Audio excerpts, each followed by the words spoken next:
Hello everyone, I am beyond pleased to make your acquaintance. My name is Brianna Davis, and the focus of my presentation is swim lessons without fear. During my presentation, I will help my audience, aka you, be able to understand what fear is for a swim lesson participant, recognize the signs that underlying fear is transpiring, and also learn techniques for both the parent and the instructor that will help ensure that we are not further encouraging underlying fear to develop. I'd like to give you guys a little tiny background about myself. My husband and I have two beautiful daughters and a large dog, and we are a family of full-time liveaboard boaters. Currently, we live aboard a 28-foot catamaran in the Indian River. We take 6 months of the year to sail up and down the east coast of Florida, and the other 6 months of the year to teach swim. We have been living aboard for about 5 years now, and we enjoy every moment of it. I always advocate for people to live their dreams. So entirely separate of my presentation, if you have questions regarding living on a sailboat with a family, I would love to answer those for you as well. Okay, so there's a little bit about my family background. Now let's dive into my swim instructor background. In the swim community, I am known as Miss Bree. I started my career off at age 16 as a swim instructor for a local water park in Illinois. Just one of those random summer gigs you apply for so you can finally have your own money to get to buy your own clothes. But apparently it stuck and it became my passion. So this is where I would like put a bunch of heart emoji just to show you how much I love it. But anyways, by age 20, I relocated to Florida for a job opportunity as the aquatics coordinator for the local YMCA. By age 21, I was asked to be a consultant for the Parks and Recreation swim program in the beachside community. From age 21 to about 26, I continued to serve my community as both a private and group swim instructor working in a local indoor facility. And by age 27, my husband and I decided to venture out on our own and become proud owners of Swim for Bree. Swim for Bree is a mobile swim instructor business in Brevard County, Florida that brings private swim lessons to the comfort of your home. As a swim instructor, I have had the opportunity to study an array of clients who have experienced water-related fears, including those that were evident before swim lessons began, fears that developed during swim lessons, and fears that appeared after swim lessons transpired. I have constantly been acquiring knowledge to help ease or altogether remove fear in my participants and the participants of other instructors. And now I'm looking to share that knowledge with you. Okay, so I would like to start my presentation with some audience involvement. For this exercise, I would like to spend about 15 to 20 seconds meditating on whatever the first memory is that comes to mind when you hear the words swim and or water. Okay, are we ready to begin? Sit in a comfortable position, close your eyes, and once again, the subject word is water and or swim. Please begin.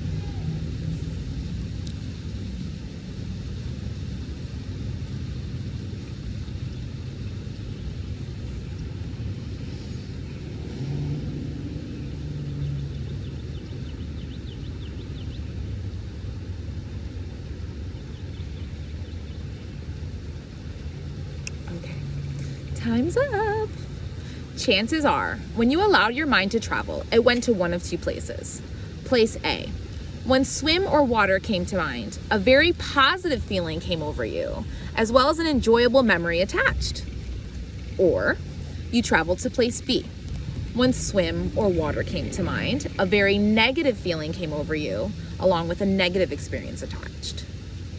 For those of us who went to place A, I am beyond pleased that you were able to enjoy the last 15 to 20 seconds reminiscing on the wonders of the water. As your memory recalled positivity, I want nothing more than to create that same positivity with swimmers and non-swimmers alike. And for those of us who went to place B, I can almost guarantee that underlying fear of the water is what created this negative response. I believe that learning how to swim or not learning how to swim has a permanent long-term effect on your life. The swim instructor in me hopes that everyone's experience was positive, and when something like, "Oh my, why thank you, Miss Bree. I totally learned how to swim and my experience was magical."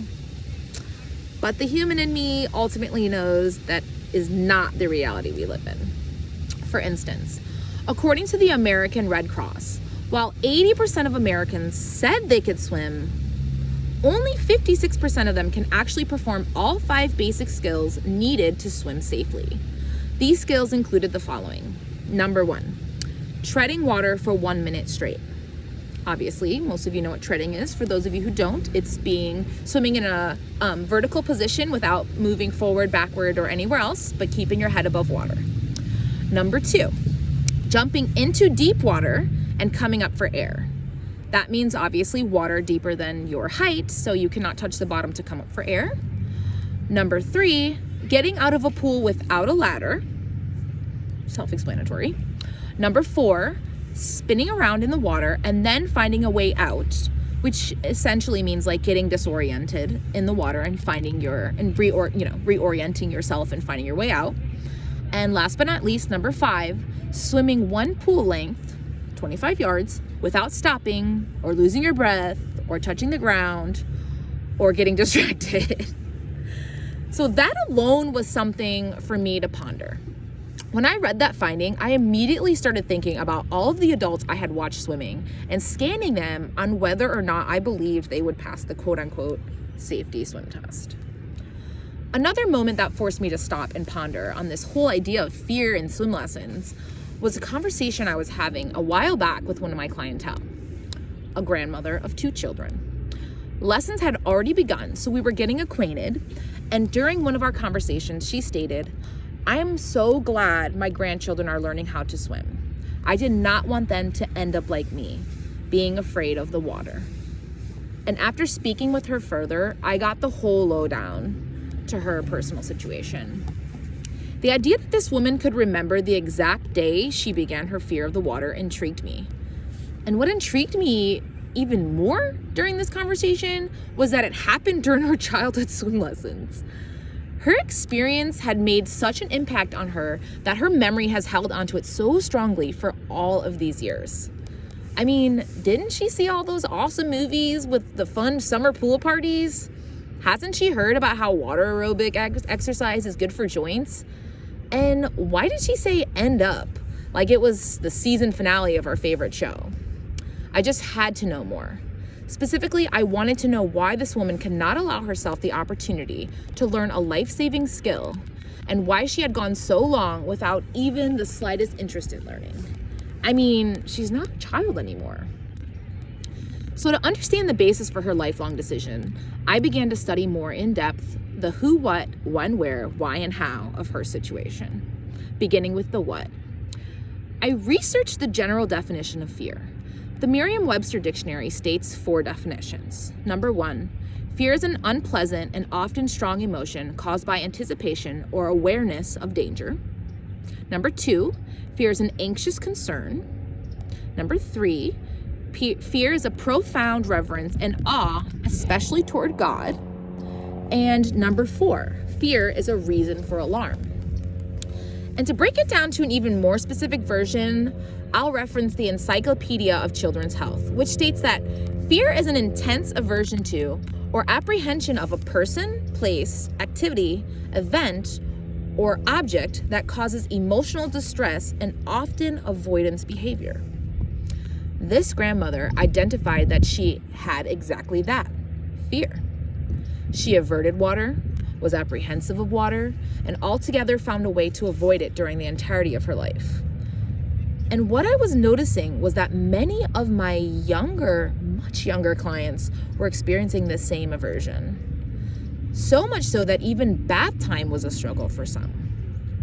But they couldn't have had the same experience as this woman, could they? Looking deeper into the scientific studies of fear, I recognized multiple key terms or ideas being presented that closely correlated with the subject of fear, such as the parts of the brain that are involved in fear being the amygdala, the autonomic nervous system, and more specifically, the sympathetic nervous system. The constant reiteration of the fight, flight, freeze response related to fear, and other trigger words like stress and trauma, and it only expanded from there. So what do all of these terms mean and how do they relate to fear? Interestingly, Research suggests that information about potentially frightening things in the environment can reach the amygdala, which is a part of your brain, before we are even consciously aware that there's anything to be afraid of. There is a pathway that runs from the thalamus to the amygdala, and sensory information about fearful stimuli may be sent along this pathway. Did I totally mess that up? Hold on, I might have just messed that up. No, I think that made sense. Okay, I'm sorry, I'm reading a quote.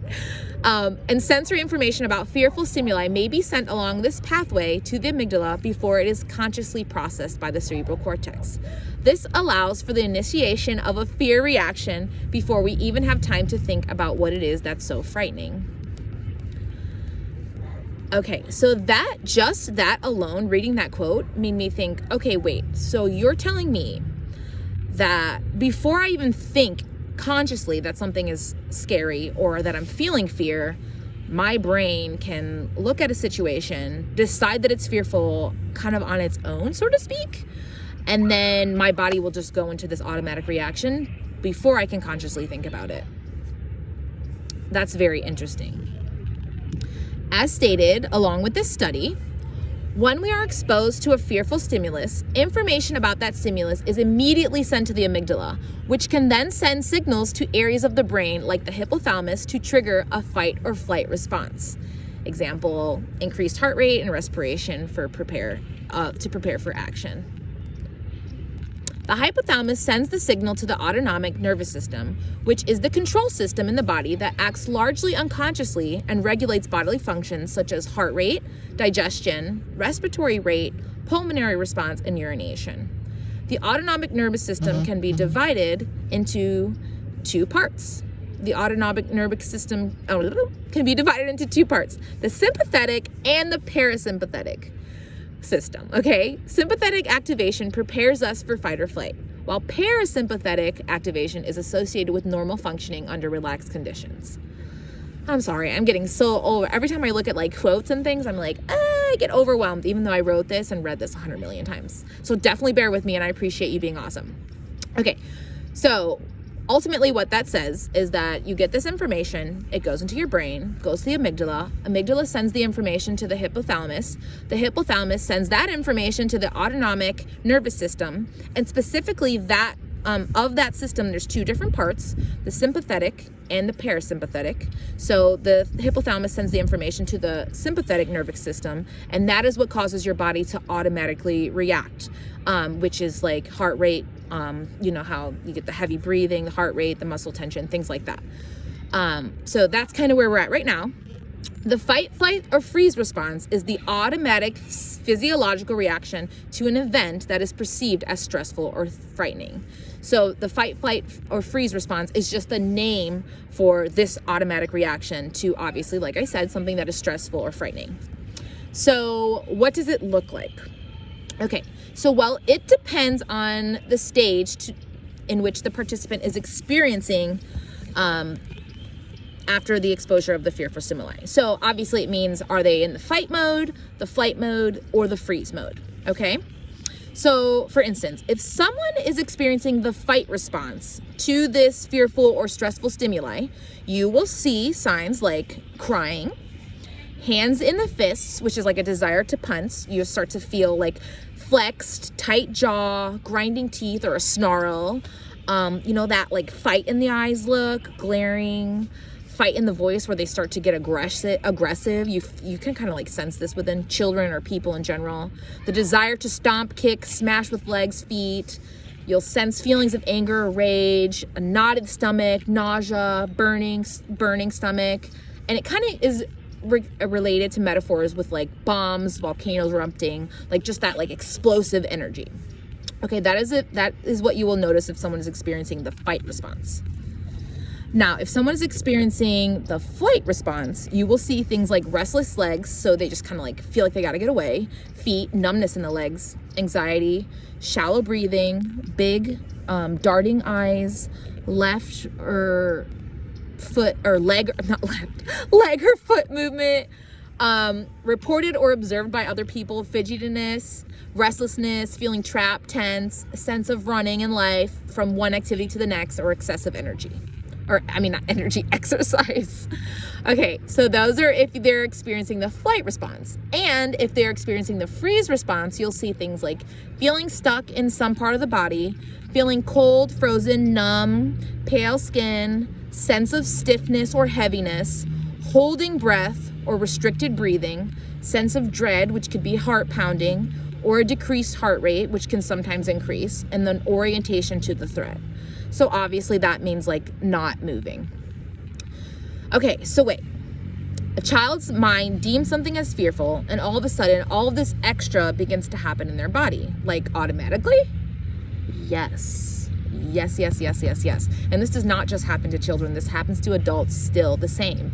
And when I was researching it, I thought, okay, well, maybe this only happens to wild things like, that feeling when you're like going, driving down the road and then you're trying to swerve away before you hit traffic or something like that. And you're like, ah, and you get that like quick stress feeling.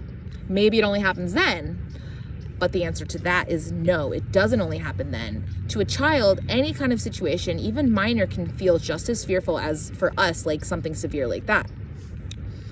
So how can we identify, as instructors and parents and just people in this field, if we are allowing this fight, flight, freeze response during swim lessons? How can we recognize whether or not our participant is simply being defiant, as many toddlers can be, or if they are at risk for developing underlying trauma? Well, according to the National Child Traumatic Stress Network, traumatic events can initiate strong emotions and physical reactions that can persist long after the event. Children may feel terror, helplessness, or fear, as well as physiological reactions such as heart pounding, vomiting, or loss of bowel and bladder control. I personally have also seen instances of insomnia or nightmares appear, extreme muscle tension or fatigue, and hysterical crying as visual cues to trauma transpiring. Now, I have had my fair share of defiant little ones who just want things to go their way during swim lessons. So don't be afraid if you notice these physical signs, any of the ones I've named, happening once or twice. Maybe it is just that, defiance and discomfort. But if they are happening repeatedly or with specific triggers like putting on a swimsuit, driving down a specific street, getting into the bathtub, these are all visible warning signs that this is not, and I repeat, this is not a healthy experience for your participant. Experiencing this type of situation is very stressful for a child.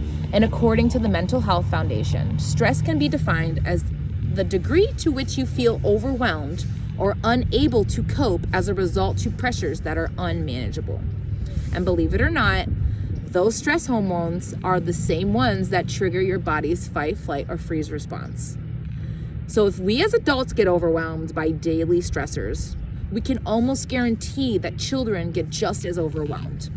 And learning how to swim is an overwhelming task to anyone at first, and it is especially overwhelming for someone who is experiencing fear. And not just fear of the water itself. I want to clarify that. Not just fear of drowning, but fear of his or her parents' disapproval, fear of being incapable of completing the tasks being asked of them by the instructor, fear of being less than his or her peers. Fear has many areas that it can inch its way into a child's mind. And unfortunately, Polaris Gonzalez, having a bachelor's degree, and Karen G. Martinez with a medical degree, found in their synopsis that the most common pathological manifestation of fear is post-traumatic stress disorder. As it turns out, this grandmother, the one who really fueled my research regarding fear, oops, sorry, 1 second. There's a little bugs, and then if you didn't see my child just kind of sneak in here to try to grab a towel. As it turns out, this grandmother, the one who really fueled my research regarding fear, had all of the known symptoms and signs for just that. Post-traumatic stress disorder. That developed because of an experience she had as a child during one of her swim lessons. And that explained it all. That is why she refused to take it upon herself to learn to swim. At this point, she did not only need swim lessons to learn to swim, she needed swim therapy to overcome the fear first. So, Parents, be bold. You are in charge of the health and safety of your child. There is no one-size-fits-all swim program. If you recognize your child experiencing these things, mention it to the instructor. If the instructor is receptive to your opinion and willing to make adjustments, great. If he or she is not, it may be time to find an alternate instructor. A high-quality swim instructor will teach proper water safety skills in a timely fashion and be open to hearing participants' concerns. To my fellow swim instructors, it is hard to admit any personal fault when we clearly see how things such as parenting styles, personality types, participant schedules, and so many other factors out of our control can contribute to the efficiency of our swim lessons. And as hard as it may be, I also have had personally to admit to myself and others that I, Miss Bree, have made errors throughout my years of teaching. Errors that have caused me to just dig deeper into the popular swim programs and begin to question everything I had been taught. I have chosen to recognize and learn from these errors instead of taking personal offense and missing out on an opportunity to learn something new. If this situation happens to you, or you begin to recognize errors in what you were taught, do not take your current level of swim knowledge personal.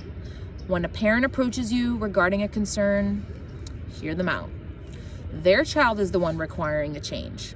So offer that child the opportunity to learn in his or her best environment. I know for a fact none of us are in the business of creating underlying fear or long-term trauma, but the truth is that it does happen, and way too often. Our number one goal as swim instructors is to protect children from losing their lives to a preventable drowning. So be open-minded and know that life is a constant game of change and growth. Your knowledge can always expand. Do not let the spirit of offense control you. Instead, be grateful that someone was willing to help you get to that change or acknowledgement faster. Okay, so now that we have had an in-depth look at fear and its effects on the body, brain, and signs of its outward appearance, how do we remove it from swim lessons? That's the big question. You're like, okay, Miss Bree, blotty, we get it. Scary, scary, scary. Now let's move forward on how to not make that happen. Okay, well, it's simple. We actively choose to overcome the fear together as a team. With the instructor and the parent both working together for a common goal, both parties play an equal role in ensuring that we are creating a happy, healthy environment for our participants to learn to swim in. Okay, so the way I set up this next section is by directing my attention to both parties and offering my personal findings for helping to diminish fear from swim lessons. For those of you taking notes, I recommend getting your pen and paper ready, as I will be going through these things in like a list format. Okay, so beginning with my fellow swim instructors, who, by the way, I love you and I appreciate everything you do. And I hope nothing I said is offensive, but if it was, I still love you anyways. Number one, as swim instructors, remember that we need to be vigilant and focused on whether our teaching tactics are quickly subduing fear or whether our tactics are growing fear and creating excess stress and underlying trauma. Use the visual cues mentioned earlier as a reference point. Number two, which I actually believe is the most important tactic to help diminish fear, and a secret that I don't share with everyone, but I'll share with you: increase the pool temperature to 90 degrees Fahrenheit for your swim lessons. I know it sounds hot. I know it sounds obscene because in everybody's mind, 80 degrees is fine, 85 is hot, but no, 90 degrees. It is such a simple adjustment, but far too often overlooked. No one on the face of the planet, including yourself, as I know, because I'm obviously wearing a wetsuit, just to show how much I don't like it, enjoys feeling cold and wet. So instead, create an inviting environment that will automatically reduce the chances for a negative experience. A warm pool is a happy pool. And 90 degrees is just warm enough to eliminate that initial sting of entering a pool, which that alone can be enough to change the entire swim experience. Okay, number three, repetition is key. So keep your lessons as frequent as possible. 4 to 5 days a week minimum is most beneficial to the learning process. Once or twice a week just doesn't cut it. There is way too much regression in between those lessons, which means most of your time is spent relearning the same skill over and over and over again. Number 4, slow the process down to a comfortable level for that child. You are not on a time crunch. It is more important for the skills to stick than for you to make some imaginary quota. Timely doesn't mean by the end of the first lesson, so cut yourself some slack. As long as you are visually recognizing daily progress, you are on the right track. Number 5, use comforting words at all times. Children can sense frustration or disappointment, and that certainly causes them to react negatively. Number 6, create an experience where the child feels like he or she can overcome hurdles easily. So in order to do that, you should make the hurdles smaller and give praise whenever they overcome them. Basically, instead of saying, okay, today we have to learn how to swim from here to all the way across the pool, shorten the distance from here to a quarter of the pool. So when they accomplish that, they'll think that ultimately that it was too easy for them, and that it's almost like you're not challenging them enough. And then they will ask you for more, and that will encourage continual forward progress without you having to force it. Okay, number 7. Add breaks for the child to recoup thoughts if they begin to feel upset or out of control by including games or fun activities that distract the participant from being concerned. I like to call it a happy diversion. So include happy diversions as often as necessary, okay? And use them, when I go for specific toys or activities, I like to use a lot of the very popular songs. For instance, number 1 most popular song, Baby Shark. Baby Shark will calm any toddler, and if you just start singing out of the blue, it kind of like numbs them to just being like in utter disbelief. Like, how do you know this song? Where are you from? And it really ultimately excites them. And number 8, ask the parents for feedback before and after lessons regarding behavior. Get more involved in your participants' lives so you know when something is awry. Now with this one, I ask for behavior because sometimes it could be something as simple as the time of day that your lesson is that is making the situation harder for your child. If you're starting to notice that every time they get to your lesson, they're a little cranky, maybe you guys need to change the lesson time because they're living their entire day and then expecting to come to you and learn something new. With toddlers, I've learned that it's easier for them to have the morning lessons. They seem to be more awake and aware in the morning, but it's not the case with every single toddler. So that's something that you would want to talk to your parent or your participant about and figure out what's best for them. So that's kind of my list for my instructors. Both of these can be used vice versa as well. So if you are a parent and you obviously wrote some things down from the instructor list, or you want to become an instructor or anything like that, this information's for both of you. I just kind of made it a little bit as direct as I could so you understand who I'm specifically speaking with and why that person needs to know this information. Okay, so to my parents of my new swimmers, I'm going to show you some ways to obviously avoid or diminish fear of your participant within swim lessons and outside of swim lessons. So before swim lessons even begin, number 1, most important, if you, as the parent, have any personal fears related to the water, it is your number 1 responsibility to be extremely mindful of this. Putting your child in swim lessons may provoke your own personal fears. And I don't mean you have to be afraid, like you personally afraid of drowning or you've had an experience, but just the fear alone that you don't want your child to drown is enough to create exactly what I'm talking about. So you have to know that, like, okay, why did I put my child in swim lessons? Did I put my child in swim lessons because I'm afraid of him drowning? Okay, I need to be aware of that because you automatically will react differently to certain things that your instructor says and does just because you actually have a fear, okay? So it's really, really important that you're mindful of your own personal feelings. Take the time to begin mini therapy sessions of your own in working through your fears. Fears are transferable. And if your child sees or feels you reacting a certain way to a stimuli, chances are very high that your child will replicate you for better or for worse. The most time that I see this is regards with going underwater. Most parents, and I know you know it's you, are afraid to have their child go underwater or have their child's face get wet. If you are afraid, your child will be afraid. So that's something that before you even sign up for swim lessons, before you even consider taking this journey, you have to work on that and try to find ways to soothe it within yourself. So when it does happen during a lesson and you see your child crying, now you're not reacting to them crying because of how you really feel. I hope that makes sense. And it's really important. And I know if you're a swim instructor, you're probably like, oh my, finally, someone who has said this out loud to the parents. Because it's them. Like, we know when it's you bringing your fears or when it's your child's fears. We know. Okay, moving on. So that's number one, most important. Number two, I want you to find an instructor you trust.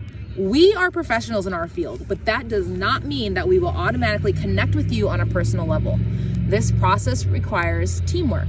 So if you don't trust your instructor to do his or her job to the best of their ability, chances are the instructor will begin to resent you and the whole process will begin to fall apart. Both you and the instructor need to feel valued, respected, and trusted. It is a mutual agreement. So just remember that. It doesn't mean just because you get the best instructor of all of the county or your area and you feel like you're not having a connection with your instructor. It does not mean there's anything wrong with you. It just means the connection is not there. Find another instructor who is still good, and you might have more progress with that instructor because they may be able to match more of your parenting style, more of your child's personality, and other things like that are very much overlooked. Because this learning to swim, I would consider it a very intimate type of learning. It's not just, like learning how to cut the grass or just something that's, I don't want to call it like nonchalant, but it's very important and it sticks forever. And normally, like I've kind of told you about the already beginning with the older lady, you remember the person, you remember the experience, you remember everything about it. So you want to make it as positive as possible. So this is important for both you and the instructor to make sure you guys are on the same page, okay?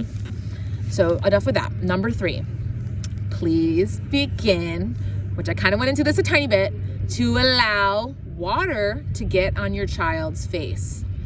What I recommend is pouring bits of water over your child's head every time they get into the bathtub.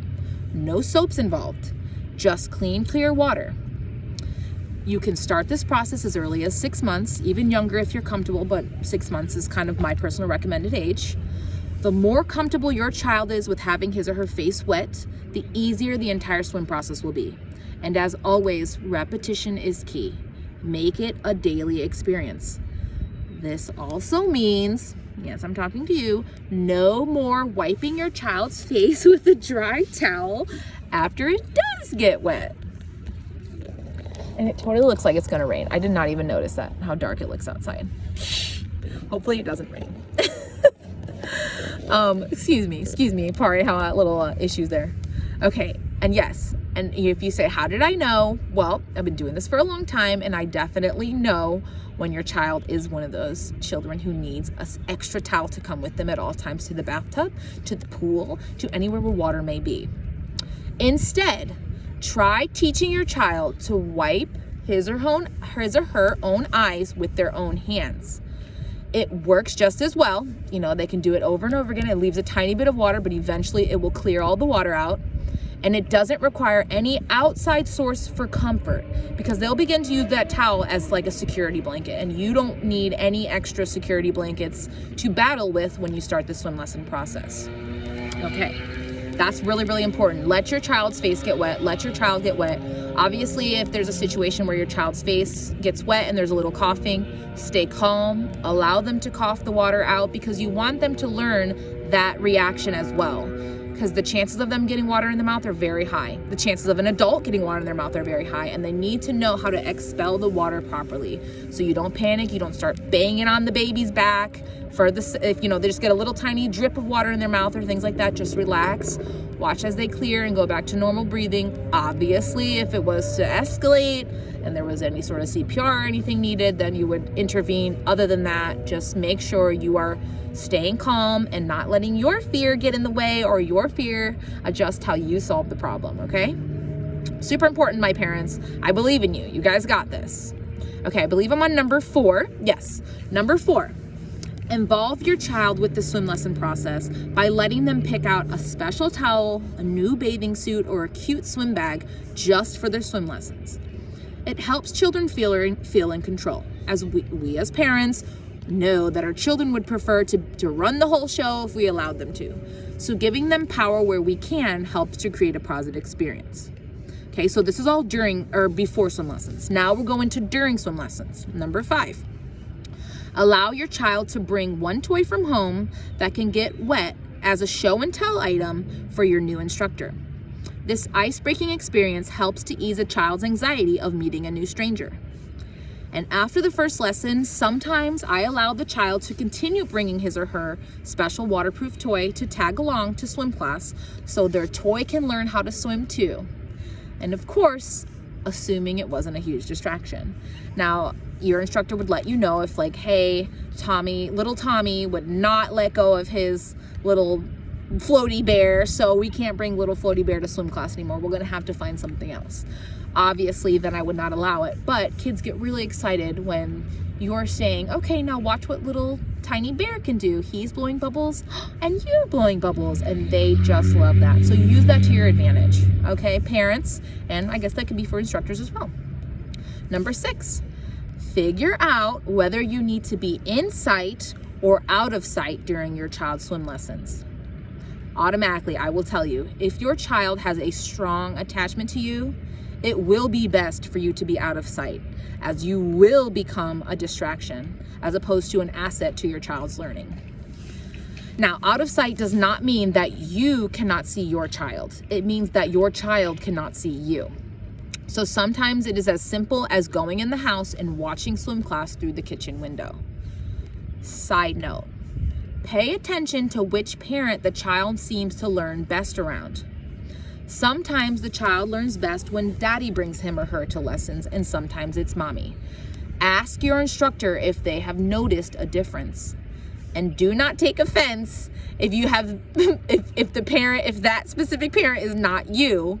It just means that I have deemed you the lucky one. Okay, so it's really important. You will see sometimes the demeanor. I've had moms and dads say, man, he always cries when I bring him, and it's the mom, and then the dad says, yeah, well, he never cries when I bring him, or vice versa. And if you have recognized that, make sure you use that to your advantage and stick with the consistency of that. So even if it had to be grandma or grandpa that brings them, ask your instructor if you notice a certain person allowing the lessons to go a little smoother. Okay, number 7. Good counting, Miss Bree. If you have a child that is crying during a lesson, I generally limit to 5 to 7 minutes maximum of attempting to calm the child before I will ask the parents to come back outside or to revisit and join the lesson. So be sure to discuss with your instructor their personal preference. Some instructors will allow crying for the entirety of their lesson. I will not do so because, as I mentioned earlier, crying for long periods of time is one of the signs of a fear reaction. So I like to make sure, as I said, you can have just a defiance or disobedience or discomfort as a cry result. Some kids cry easier than others, but you need to make sure you're paying attention. If it's longer than, like I said, in my opinion, 5 to 7 minutes, it may not be just a simple fix of discomfort. It may be something much deeper. So be vigilant with that, okay? Number 8. Record happy swim class moments for your child to rewatch over and over. Not only will you have the moments to cherish, but your child will enjoy seeing his or herself on camera. That is one way to make swim super, super fun. If they're having a really good day, make sure to take a quick little video, and I guarantee you when you show that child that video, they will watch it over and over and over again, and it will help for the next day where maybe they're not feeling it as much. You pop that video out and show them, and it might reignite that excitement that they had the day before. And number 9, During normal bath time, use one of your child's favorite bath toys to replicate the day's swim lesson with your child. This is after lessons, okay? Pour water on the toy's head too, and just bringing that up again to secure its importance as you pour water on your child's head. So that's rule number, 2, and rule number 9, doing it again. And and number 10, sorry, we have 11, we don't have 10. Number 10, talk swim lessons up with your child amongst friends and family members. Talk about the skills being taught, talk about the instructor, talk about the activities, talk about it all. The more you talk it up, the more it is involved in your child's life and on your child's mind, and it keeps them very positive about it. Obviously, if it's a negative experience, you talking it up could change it to a positive experience, because they might see it's not so bad. Mommy really likes it, or daddy really likes it, or grandma really likes it, okay? So trying to do that, always positive. That's what we're going for, positivity all around. Okay, and now the end. And finally, number 11, limit, it's important, limit offering treats or negotiating regarding swim lessons in general. Avoid, like the plague, saying things like, "Oh, it's almost over. There's only 5 more minutes. Don't worry." Or, "You will get a cupcake after class if you blow your bubbles." Or the most dreaded one, which I don't like, "It's okay. Mommy's right here." All of these sayings put such a negative spin on swim in general. Okay, if a child needs reassurance from you, they're afraid, they think it's negative, and you're just reaffirming that it is negative with your encouraging talk, okay? We want children to think that swimming is a privilege, not a punishment, an activity, not a chore. So we have to be careful how we talk about it in front of our children.